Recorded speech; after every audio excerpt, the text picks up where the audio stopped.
ನೆನೆಬುದೆಂದನು ಪಾರ್ಥನು. ಆ ಕಾನನದೊಳಗೆ ಗಂಧರ್ವರಲಿ ಬಂಧನವನು.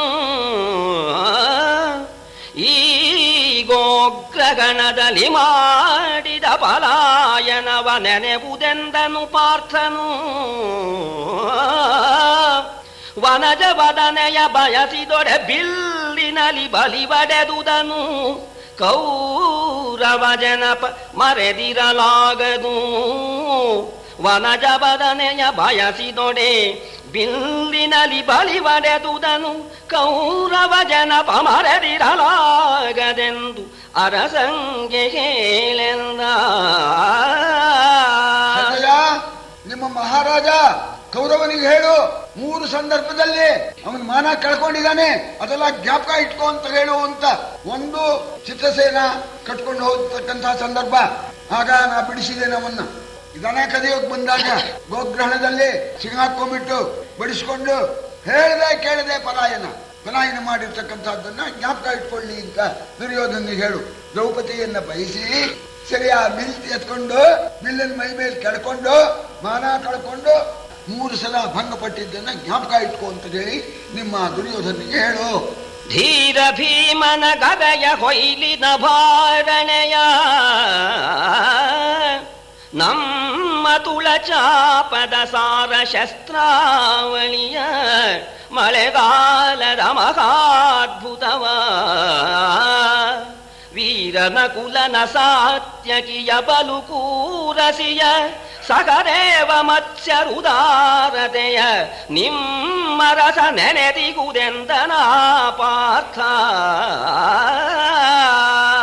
ಧೀರನಾಗಿರ್ತಕ್ಕ ಭೀಮಸೇನನ ಗದಾಘಾತ ಮುಂದೆ ಬರ್ತಕ್ಕಂಥದ್ದು ಗದಾ ಪ್ರಹಾರ, ಅದನ್ನ ನೆನೆಸ್ಕೊಳ್ತಾ ಇರುವಂತ ನಿಮ್ಮ ಮಹಾರಾಜನಿಗೆ ಹೇಳು.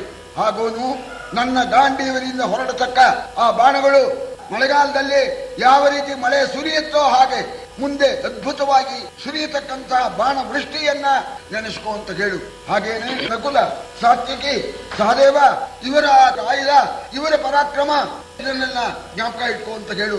ಹಾಗೆ ವಿರಾಟ ದ್ರುಪದರ ಪರಾಕ್ರಮವನ್ನ ನೆನೆಸ್ಕೋ ಅಂತ ಹೇಳು.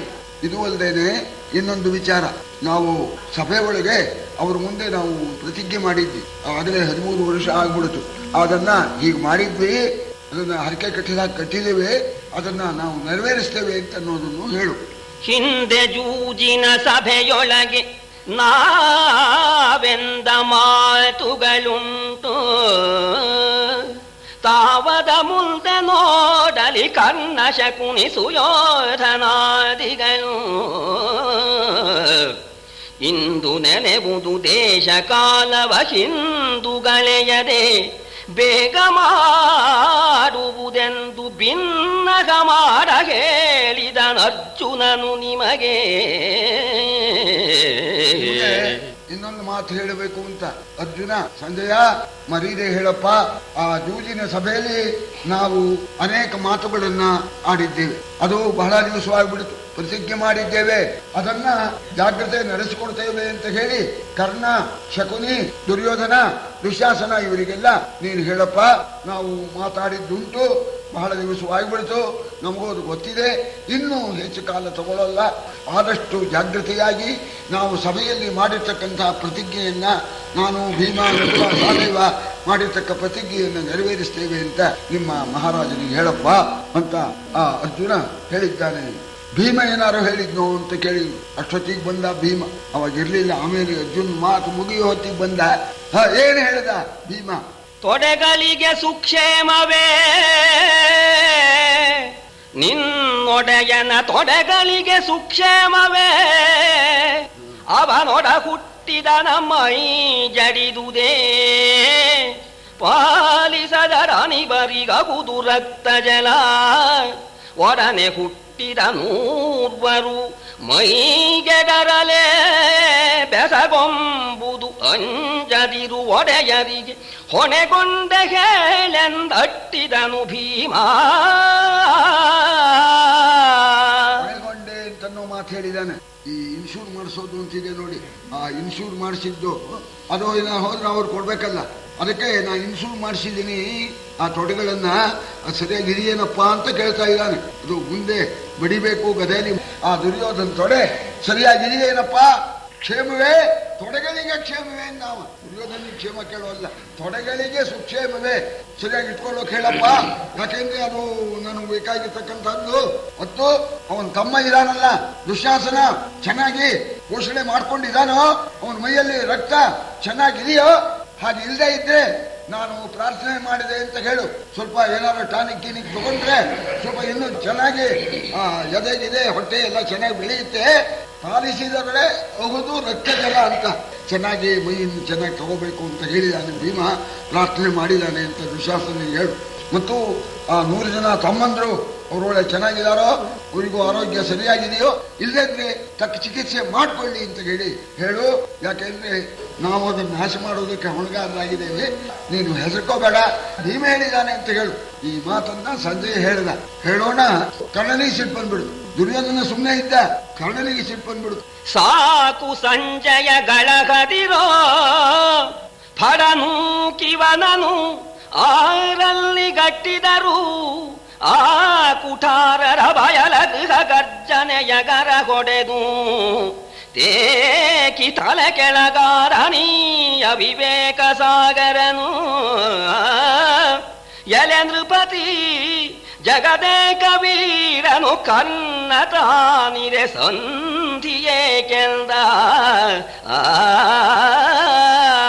ದುರ್ಯೋಧನನ ಮುಖ ಈ ಭೀಮ ಇಂಥ ಈ ಮಾತು ಹೇಳಿದಾನೆ ಅಂತ ಸಂಜಯ್ ಹೇಳ್ತಾ ಇದ್ದಾಗ ದುರ್ಯೋಧನ ಮುಖ ಬಾಡ್ಬಿಡ್ತು, ಗಾಬರಿ ಆಗ್ಬಿಡ್ತು.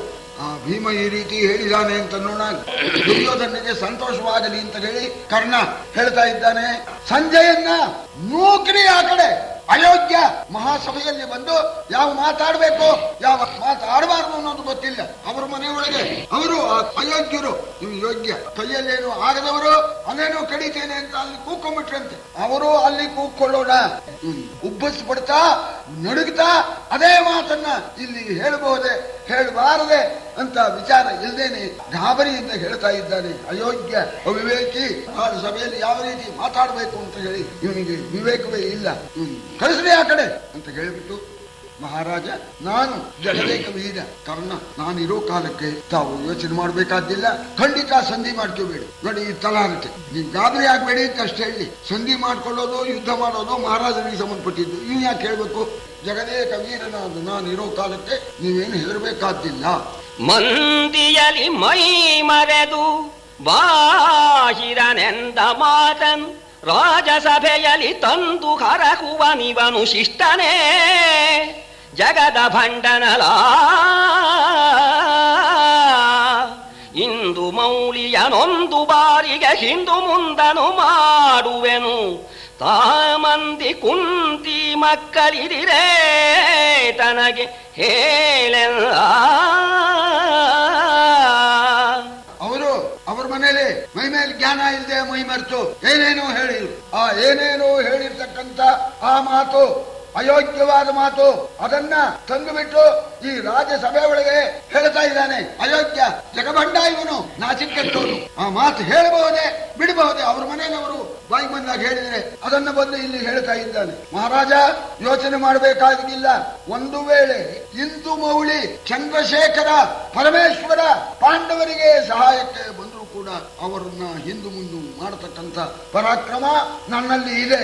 ಈ ಸಾಮಾನ್ಯರಾಗಿರ್ತಕ್ಕಂಥ ಮಂದಿ ಅಂತ ನನ್ನ ಮಕ್ಕಳು ಆ ಮಾತು, ಆ ಜೋಕು ಅದು ಹೇಳ್ತಾ ಇದ್ದೀನಿ. ನನ್ನ ಮಕ್ಕಳು ಪಾಂಡವರು ಇವರೇನ್ ಮಾಡ್ಯಾರು? ನಾನಿರೋ ಕಾಲಕ್ಕೆ ಪರಮೇಶ್ವರನ್ನ ಹಿಂದು ಮುಂದೆ ಮಾಡ್ತೇನೆ, ಕಳಿಸ್ರಿ ಇವನ್ನ ಅಂತ ಕೂಗಾಡ್ದ. ಆಗ ಭೀಷ್ಮರಂದ್ರು, ಕರ್ಣ ಬಂಡ ಸಂಜಯನಲ್ಲ, ಬಂಡನೇ ಸಂಜಯನು ಲೋಕದ ಭಂಡ ನೀನೆಲೆ ಕರ್ಣ. ನಿನಗ ಪಾಂಡವರ ಪರ್ಯಂತವೇ ನಿನಗವರ ಸೇನೆಯಲ್ಲಿ ಗಂಡನೊಬ್ಬನು ಸಾಕು.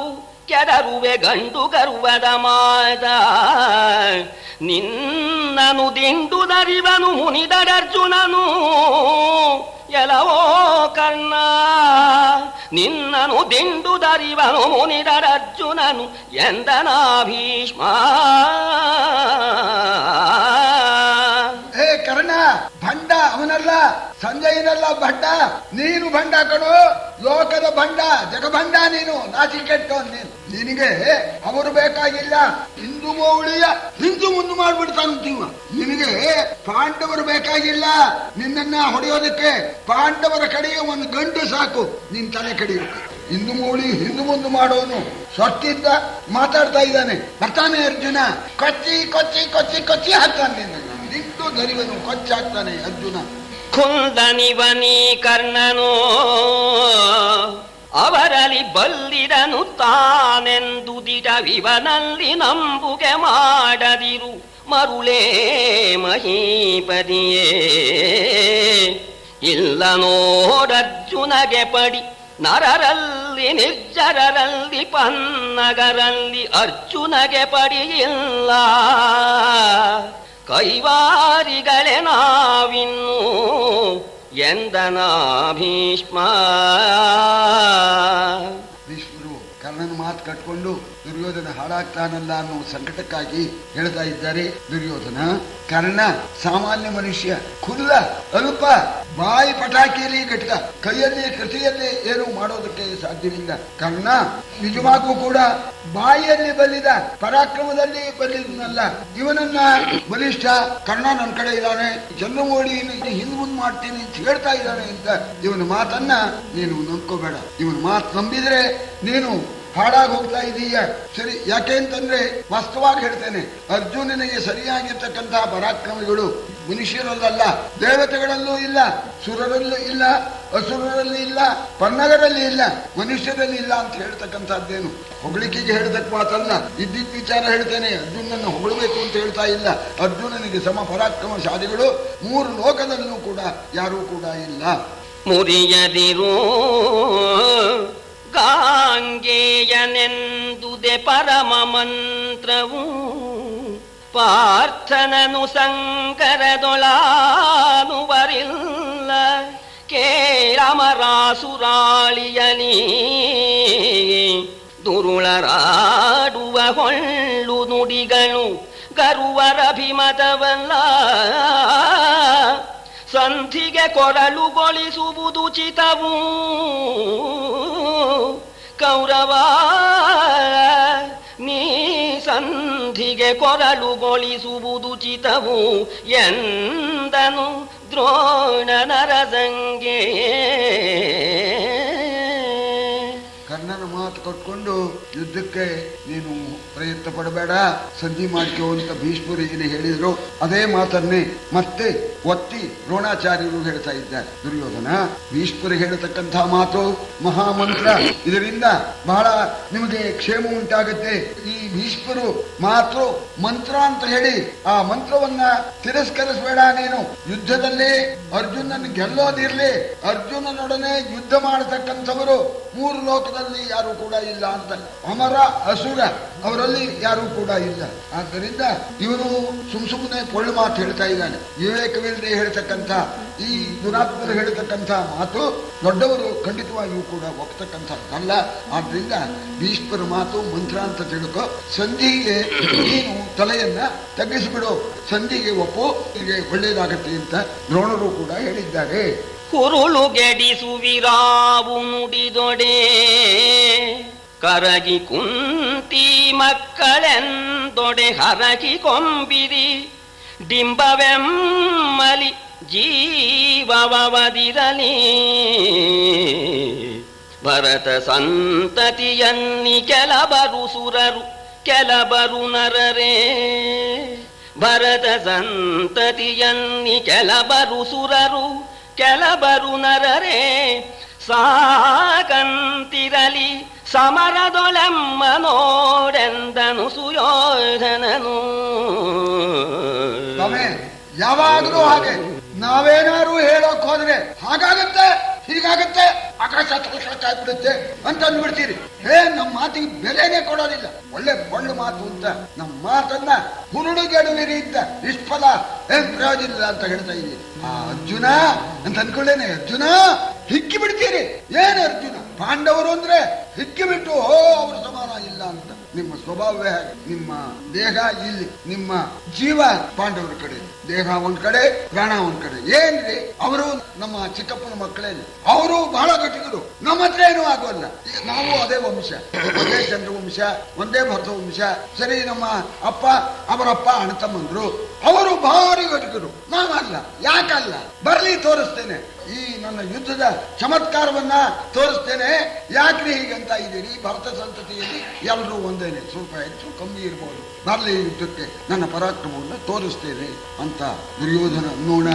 ಈ ಭೀಷ್ಮ ದ್ರೋಣ ಇವ್ರು ಹೇಳಿರೋ ಮಾತು ಕೇಳಿಬಿಟ್ಟು ಆ ವಿದುರನು ಬೆಳಗಿನ ತನಕ ಹೇಳಿದ, ಖಂಡಿತ ಹಾಳಾಗಿ ಹೋಗ್ಬಿಡ್ತೇವೆ, ನಿಮ್ಮ ಮಕ್ಕಳೆಲ್ಲ ಹೋಗ್ಬಿಡ್ತಾರೆ ಅಂತ. ಅದೆಲ್ಲ ಮನಸ್ಸಿನಲ್ಲೇ ಇತ್ತು. ದುರ್ಯೋಧನ ಬರ್ಲಿ, ನೋಡ್ತೇನೆ, ನಾನು ರಾಜ್ಯ ಕೊಡೋಲ್ಲ, ಸಂಧಿಗೆ ಒಪ್ಪೋಲ್ಲ, ಯುದ್ಧನೇ ಮಾಡ್ತೀನಿ ಅಂತ ಅಂದಾಗ ಧೃತರಾಷ್ಟ್ರನಿಗೆ ಎಲ್ಲ ಮಕ್ಕಳು ಸತ್ತು ಹೋಗ್ಬಿಡ್ತಾರೋ ಅಂತ.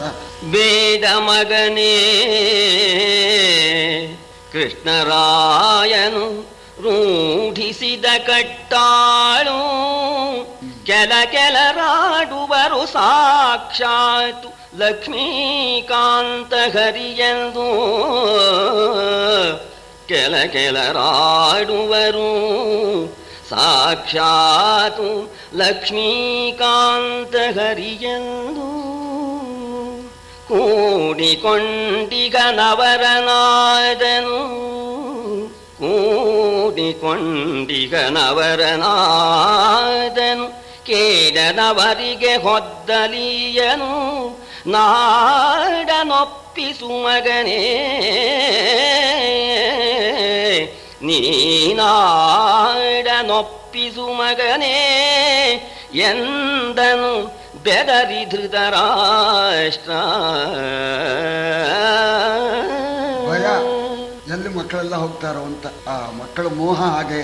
ಮಗನೇ ಬೇಡಪ್ಪ, ಕೃಷ್ಣರಾಯ ಸಾಮಾನ್ಯನಲ್ಲ, ರೂಢಿಸಿದ ಕಟ್ಟಾಳು, ವೀರಾಗ್ರೇಸರ ಅಂತ, ವೀರರಲ್ಲಿ ಶ್ರೇಷ್ಠನಾಗಿರ್ತಕ್ಕವನು. ಕೆಲವರನಕ ಅವನೇ ಸಾಕ್ಷಾತ್ ಪರಮಾತ್ಮ ಲಕ್ಷ್ಮೀಕಾಂತ ಅಂತ ಹೇಳ್ತಾರೆ ಕೆಲವರು.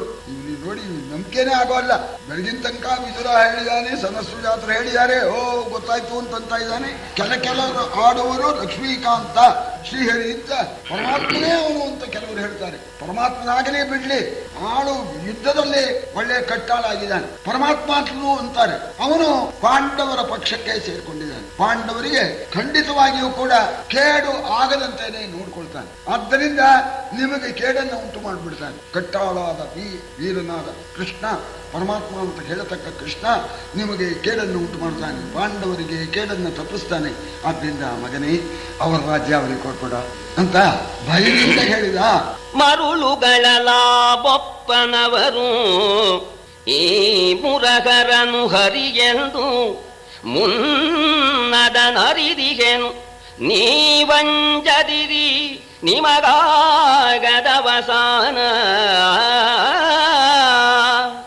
ಗುರುನದಿ ಸುತ ಮುಖ್ಯರಿರಲು ಈ ಕುರುಕುಲಕ್ಕೆ ಕೇಡಗುದೇ. ಗುರುನದಿ ಸುತ ಮುಖ್ಯರಿರಲು ಈ ಕುರುಕುಲಕ್ಕೆ ಕೇಡಗುದೇ. ಕೊಲುವಡೆ ಸುರಪತಿಯ ಸುತನಳವೇ ಎಂದನು ಕೌರವರ ರಾಯ. ಅಪ್ಪ, ನಿಮಗೇನಾದ್ರು ಹುಚ್ಚಿಡಿತೇನು? ಈ ರೀತಿ ಮಾತಾಡ್ತಾ ಇದ್ದೀರಲ್ಲ. ಕೆಲವರು ಕೃಷ್ಣ ಪರಮಾತ್ಮ ಅಂತ ಹೇಳ್ತಾರೆ, ಕೆಲವರು ಅಂತ ನೀವು ಹೇಳ್ತಾ ಇದ್ದೀರಲ್ಲ. ಕೆಲವರು ಹೇಳೋದಿರ್ಲಿ, ನಾನೇ ಹೇಳ್ತೇನೆ. ಆ ಕೃಷ್ಣ ಸಾಕ್ಷಾತ್ ಪರಮಾತ್ಮ, ಅವನು ಹರಿ, ಅವನು ಯಾತಕ್ಕೋಸ್ಕರ ಬಂದಿದ್ದಾನೆ ಎಲ್ಲ ನನಗೆ ಗೊತ್ತು. ನಾನು ತಿಳ್ಕೊಂಡಿದ್ದೀನಿ. ಕೃಷ್ಣ ಸಾಕ್ಷಾತ್ ಪರಮಾತ್ಮ ಅಂತ ನಾನು ತಿಳ್ಕೊಂಡಿದ್ದೀನಿ. ನೀವು ಗಾಬರಿ ಆಗ್ತಾ ಕಟ್ಟಗಳು ಮಾಡ್ತಾರೆ ಅಂತ ಹೆದರ್ತಾ ಇದ್ದೀರಿ. ನೀವು ಯಾಕೆ ಹೆದರ್ತೀರಿ? ನೀವು ಹೆದರಬೇಡಿ, ನೀವು ಸ್ಥಿರವಾಗಿರ್ತೀರಿ. ನಿಮಗಾಗದು ಅವಸಾನ. ನೀವೇನ್ ಸಾಯ ಆಗಿಲ್ಲ, ನೀವು ಬದುಕೊಂಡಿರ್ತೀರಿ ಕಾಯಮ್ಮು.